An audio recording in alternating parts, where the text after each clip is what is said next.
RTV app వార్తల్ని క్షణాల్లో చదివే అవకాశం ఉంటుంది. ఒక న్యూస్ పేపర్, ఒక టెలివిజన్ ఛానల్ మీ చేతుల్లో ఎప్పుడు ఉంటాయి. కరీంనగర్ జిల్లా హుజరాబాద్ మండలం ఇప్పల్ నర్సింగాపూర్కి చెందినటువంటి పరంప్రియ అనేటువంటి యువతి హన్మకొండలో డిగ్రీ చదువుతుంది. ప్రేమ వేధింపులకు బలైపోయింది.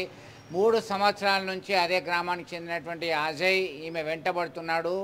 ప్రేమించాలే, నిన్నే పెళ్లాడతా అని వేధిస్తున్నాడు. దీంతో పలుమార్లు పంచాయతీ జరిగింది. పెద్దల సమక్షంలో ఒప్పందం సైతం జరిగింది. అయినప్పటికీ తీరు మారలేదు, వేధింపులు అధికమయ్యాయి. దీంతో విసిగి వేసారి తన అమ్మమ్మ ఊరైనటువంటి పెద్దపాపై వల్ల గ్రామానికి వచ్చేసి అక్కడే ఆత్మహత్య చేసుకున్నటువంటి ఘటన కలకలం రేపుతుంది. మృతురాలి బంధువులు ఇచ్చినటువంటి ఫిర్యాదుతో పోలీసులు కేసు నమోదు చేశారు. అజయ్ అనేటువంటి యువకుడు ఈ వేధింపులకు పాల్పడ్డాడని చెప్పేసి పోలీసు అధికారులు తెలుపుతున్నటువంటి పరిస్థితి. ప్రేమ వేధింపుల వల్లే తమ బిడ్డ చనిపోయింది. కఠిన చర్యలు తీసుకోవాలని డిమాండ్ చేస్తున్నారు బంధువులు. రోజు ఇప్పల్ నర్సింగాపూర్ గ్రామానికి చెందిన పిల్లి కుమారస్వామి అనే అతను పోలీస్ స్టేషన్కి వచ్చి దరఖాస్తు ఇవ్వడం జరిగింది.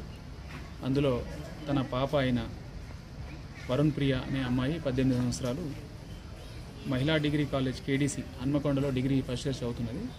ఆమె మీద అతను అదే గ్రామానికి చెందిన ఇప్పల్ నర్సింగాపూర్ గ్రామానికి చెందిన గుంపుల అజయ్ అనే అతను 3 సంవత్సరాల నుండి ప్రేమ పేరుతో వేధిస్తున్నాడని, అది భరించలేక ఆమె నిన్న వాళ్ళ అమ్మమ్మ గారి ఇంటి వద్ద ఆత్మహత్యకు పాల్పడిందని దరఖాస్తు ఇవ్వడం జరిగింది.